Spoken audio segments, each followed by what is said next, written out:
ഞാനും നിൽക്കാം.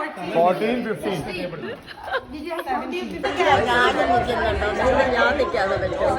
Musical chair പോലെ മിഠായി വെച്ച് കളിക്കലാന്നാ പറയുന്നത് കേട്ടോ. ഞാൻ ഔട്ടായി. അതെ, ഇവര് നിപ്പുണ്ട്. മ്യൂസിക്കൽ ചെയർ പോലെയാണ്. മ്യൂസിക് സ്റ്റാർട്ട് ചെയ്യും. എല്ലാവരും മ്യൂസിക് സ്റ്റാർട്ട് ചെയ്യും. എല്ലാവരും പോകും കേട്ടോ.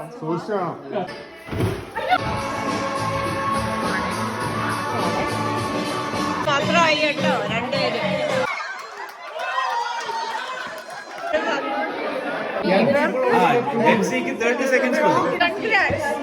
വിന്നറായി ആരാ?